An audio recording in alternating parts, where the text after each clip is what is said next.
उत्तर प्रदेश में सियासी घमासान तेज हो चुका है। अखिलेश यादव विजय रथ संकल्प यात्रा लेकर पूरे प्रदेश में घूम रहे हैं।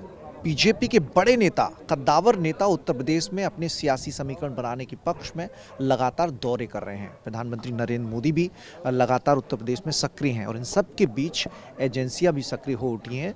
और आज तड़के सुबह अखिलेश यादव के करीबी नेताओं के घर इनकम टैक्स की रेड पड़ी है। एक हैं जैनेंद्र यादव नीटू, जो कि समाजवादी पार्टी के नेता हैं और अखिलेश यादव के करीबियों में इनकी गिनती होती है। अखिलेश यादव जब मुख्यमंत्री थे उस वक्त जैनेंद्र यादव ओएसडी की भूमिका में थे, उनके विशेष कार्याधिकारी थे। आज लखनऊ के विशाल खंड में जो उनका घर है, उस घर पर सीबीआई की इनकम टैक्स की टीम पहुंची है। और केवल एक घर नहीं बल्कि इसी विशाल खंड में उनके दो घर हैं जहां पर इनकम टैक्स की छापेमारी चल रही है। जैनेंद्र यादव ने अखिलेश यादव की मुख्यमंत्री रहने के दौरान रियल एस्टेट के कारोबार में कदम रखा था और जो एनसीआर बेल्ट है वहां उनकी कंपनी बेहद सक्रिय थी। नोएडा, गाजियाबाद, बुलंदशहर, ये 3 ऐसे जिले हैं और लखनऊ भी उसमें शामिल है जहां पर रियल एस्टेट के कारोबार ने अखिलेश यादव की मुख्यमंत्री रहते हुए बड़ी तेजी से विस्तार किया था। तो आज जैनेंद्र यादव के घर पर छापेमारी चल रही है। चुनावों से पहले जो प्रबंधन का कार्य होता है, चुनावी प्रबंधन का कार्य, वो जैनेंद्र यादव संभाल रहे थे। बड़ी महत्वपूर्ण भूमिका उनकी चुनावी रणनीति बनाने में भी हुआ करती थी। अखिलेश यादव की कोर टीम का हिस्सा है जैनेंद्र यादव और आज इनकम टैक्स की टीम उनके यहाँ रेड करने पहुंची है।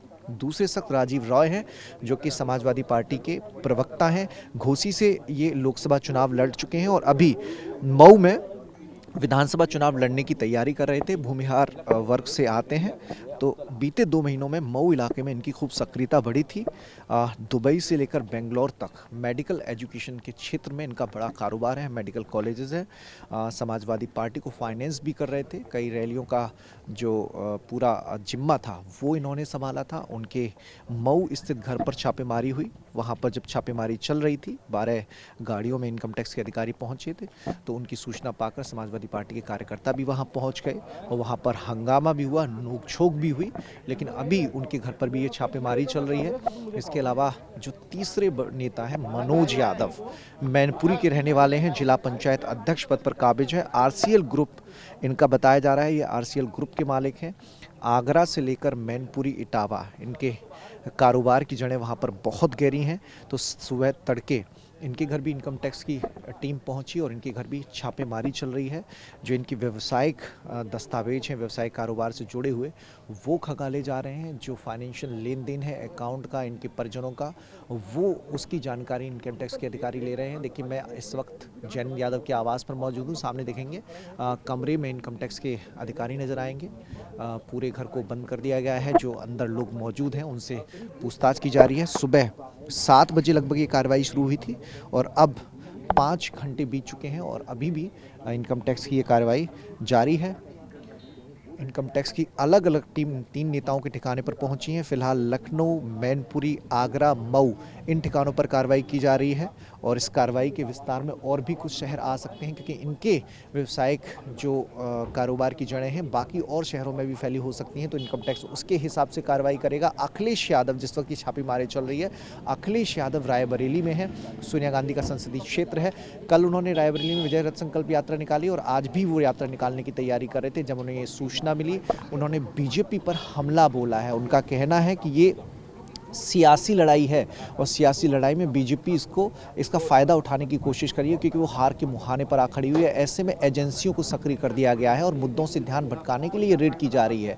अखिलेश यादव ने ये कहा है कि इनकम टैक्स के बाद अब ईडी भी आएगी, वो भी इसी तरीके की छापेमारी करेगी। तो जो यूपी से जुड़े मुद्दे हैं, महंगाई का मुद्दा है, बेरोजगारी का मुद्दा है, किसानों की समस्याओं का मुद्दा है, महिलाओं की सुरक्षा का मुद्दा है, उससे ध्यान भटकाने के लिए ये पूरी कवायद की जा रही है, ऐसा अखिलेश यादव आरोप लगा रहे हैं। इससे पहले गोमती रिवर फ्रंट परियोजना में भी एक साथ कई इंजीनियरों के घरों पर छापेमारी हुई थी सीबीआई की।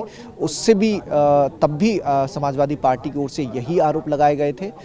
तब उस जो पूरा गोमती रिवर फ्रंट परियोजना है उसमें शिवपाल सिंह यादव और सिंचाई विभाग के उस वक्त तमाम जो अधिकारी थे वो और समाजवादी पार्टी के कई नेता जिन्होंने टेंडर लिए थे, उनकी भूमिका सामने आई थी। और अब एक बार फिर उत्तर प्रदेश विधानसभा चुनाव से पहले 3 बड़े नेता जो कि अखिलेश यादव के करीबी माने जाते हैं, जो कि पार्टी के रणनीतिकार हैं, पार्टी की कोर टीम के हिस्सा हैं, जो अखिलेश को समय समय पर सुझाव देते हैं, उनके खिलाफ ये कार्रवाई अमल में लाई गई है। इससे कई सारे सवाल खड़े हुए हैं। समाजवादी पार्टी के नेता इसे पूरी सियासत से जोड़कर देख रहे हैं।